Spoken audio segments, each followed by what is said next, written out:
The SOC 2 report is a participation award. So the claim goes that whereas with certain frameworks, such as PCI or NIST CSF, that have prescriptive requirements, the SOC 2 controls are not prescriptive, but must map to standard high-level criteria, called the Trust Services Criteria. And now, as such, each company getting the SOC 2 report defines their own custom controls that support the standard criteria.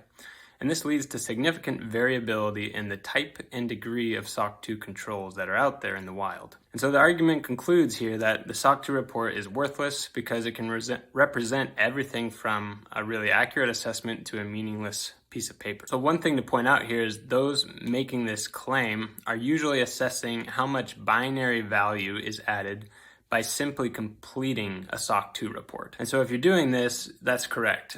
It means very little to simply get your SOC 2. Almost anyone can do that. But the report itself has to be analyzed for what assurance it does or does not grant to you as the user. And it's true. So there is a known sector of the industry where this report is required for purely aesthetic reasons, aka a check in the box. And there are auditors happy to supply such reports at very low cost. Companies basically happy to pay for this participation award. And so in reality, you end up with kind of two different markets here. One that completes the check in the box SOC 2 and one that completes a more in-depth SOC 2. And what you'll find here is each market ultimately gets what they pay for.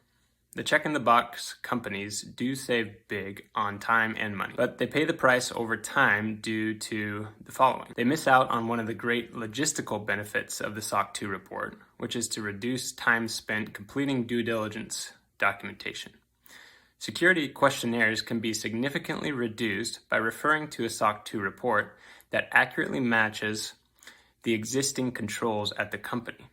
However, a report fresh out of its template packaging will not map to as many security controls that are really being performed. Another thing, by evaluating with an auditor known for a low level of testing, the company can actually devalue its brand, leading to decreased trust with their customers. Conversely, they miss an opportunity to build trust with customers, prospects, and business partners by working with an auditor who values quality.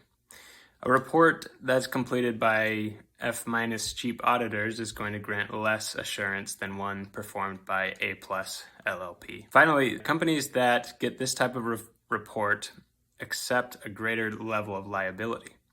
If they are found to be liable in a cybersecurity incident and are found to be negligible in the third-party assessment that you passed on to your stakeholders, courts and possibly insurance companies are not likely to view such a situation with favor. On the other side of the house, if the party requesting a SOC 2 report chooses to view the SOC 2 report as a certification, they accept a greater level of risk themselves. And so, yes, the incentive to receive a low-cost and fast SOC 2 report will always be there.